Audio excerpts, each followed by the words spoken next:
So it's day 16. Just wanted to bring the bike in and charge it in a hotel room. Should have been a lot of fun. It wasn't. It was awful. I got here at 1 a.m. Yesterday was one of the hardest days. It sucked so bad. I got stuck going down some off-road trail, which Google thought was like an appropriate bicycle trail. I mean, you could only do it with a really good mountain bike. So I'm there with my whole rig, and it's like there's like huge washed out holes, and it was getting dark. I mean, it was sunset, but then it was just dark. Finally, I ended up at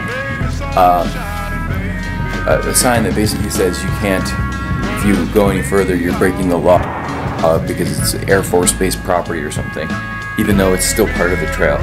So I wasn't about to mess that up. It said specifically that Air Force people would, could search everything and all that, which isn't a big deal, but obviously they don't want you there. So I turn around.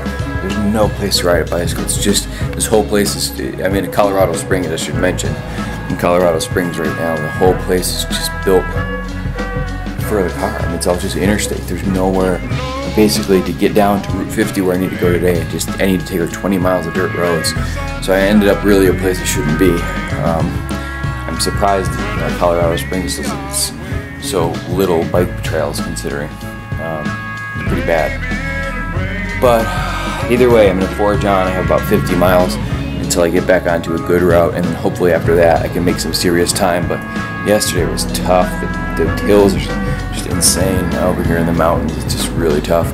And I got 3 flats, and it just slows me down so much when that happens. So I got to get going.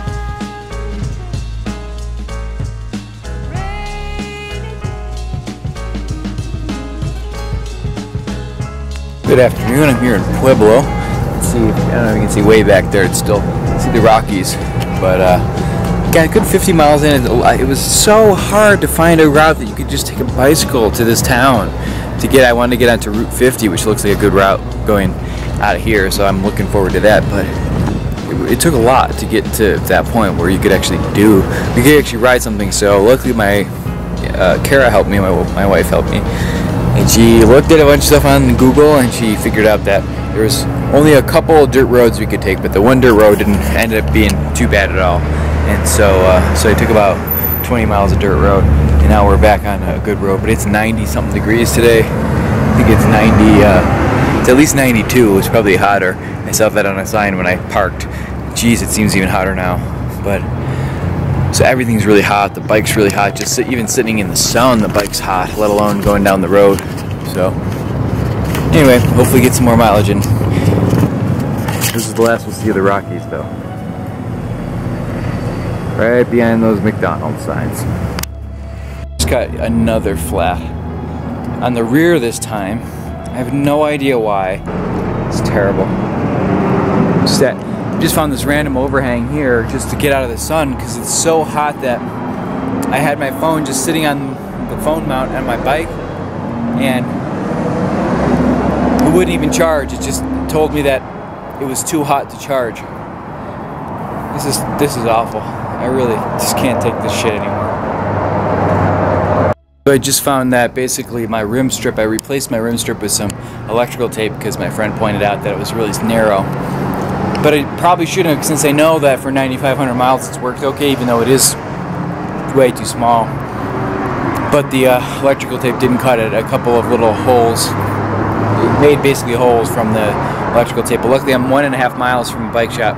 So I'm going to go over there now. Hopefully I'll make it there with my 1 tube left and get some new tubes and an appropriate size rim strip, swap it out. And hopefully I don't have to touch these things again for like 2,000 miles, damn it. Off comes the wheel one more time.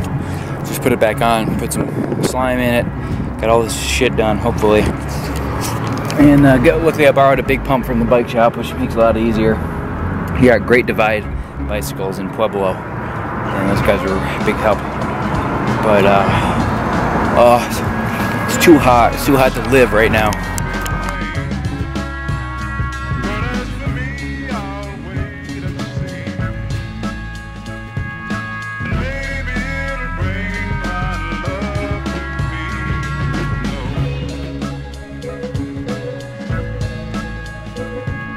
So I was going to get campsite tonight at this KOA. Really pretty sunset. It's in Colorado. I get the exact town, but and somebody rushed up and said, "Wait! Before you can stay in my RV with me if you want." Super cool. With a couple guys into bicycle adventure touring, and he's gonna let me stay in his RV tonight. It's gonna save me all the time putting my tent up, taking it down, and really cool. Really nice guy, and I'm super lucky. He's even had a hub motor before. He's had an e-bike before that he built, so even better. What are the odds?